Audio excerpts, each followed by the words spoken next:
Magandang umaga po mga kapadimin. Ngayong araw nga po pala mag-harvest na naman tayo o magtitibaw ng baklad.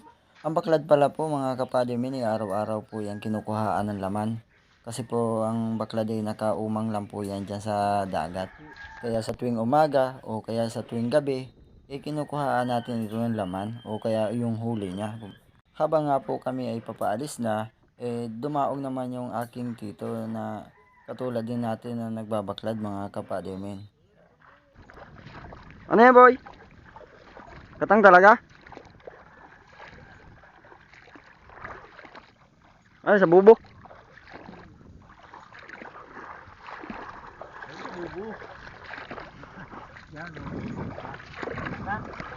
Gawa mo lang ang paon ko. Ay, may dakop na ito, jackpot. Ay lang, puro katag lang ang tibo ko. Uyot eh. Yun nga mga kapadimin, yung huli daw niya ay puro alimasag tsaka isang alimango. Napakagandang biyaya na galing sa ating Panginoon.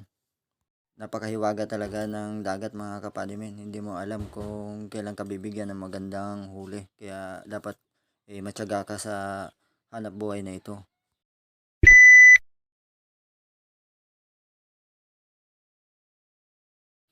Ang unang pinandaw nga namin guys, yung nasa mababaw lang, si Ting lang yung lumusong muna kasi hindi kami pwede magsabay-sabay, dapat isa-isa lang para kung sakaling hindi nakayanin ng isa yung lamig, meron pa tayong pang-backup na divers.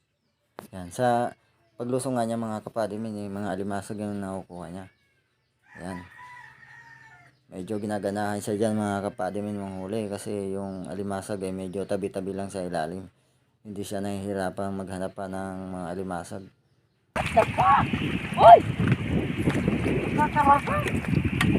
Yan guys, tuwan-tuwa na siya dyan kasi yung mga alimasag daw nagsisigapangan kumakamang kung sa Bicol. Tataob na, ilataw ng kasag ano. Alimasag guys. Oh. Alimasag talaga.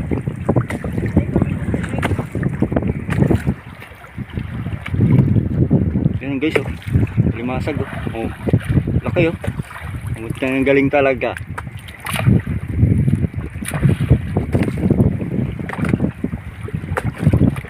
Yung panali, handa.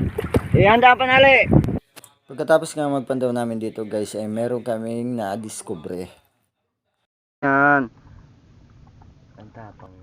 Ang octopus pala guys, pag mga nganak na, nagtatago sila sa loob ng shell. Yan, kung nakikita nyo yan mga kapadimin, isang octopus yan, nagtago sa loob ng shell. Yan. Ginawa niya Ganda. ano yan, yung Nilabas niya ng mga anak niya. parang proteksyon sa kanya para hindi siya makain ng mga predator. Yan. Lalabas niya ng mga anak. Yan mga kapadimin ha.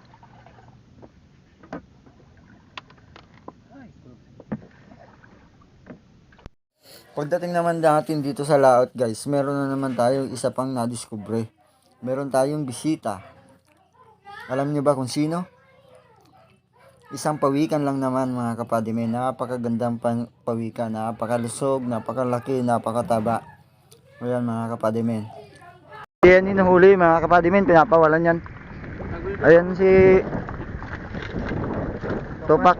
Si Topak na ang didiskarte dyan. Yan ang veterano dyan eh. Iabot niya kay Ting, iabot niya kay. May lumot pati oh. Ha? May lumot?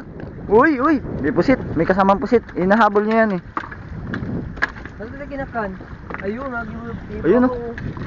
Ang laki. Ayun oh. Tulo. Laking likod. Yan na.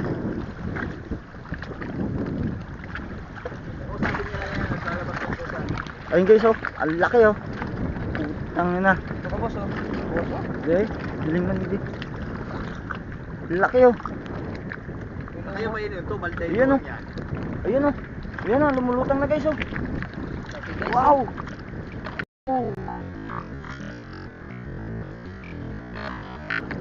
Ang grabe. Ang laki. Ang taba. Ano si makinis ang likod? Tawangi. Tulong, tulong. Tulong guys, tulong. Hindi kaya mag-isa yan. Mapupunit yung lambat natin. Kasi ano ko? Ayun na. Huli ka, Balbonic? Ha?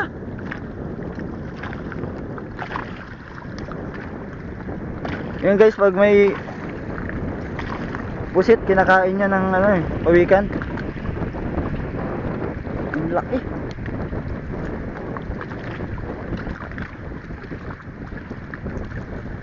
Asa na kaya?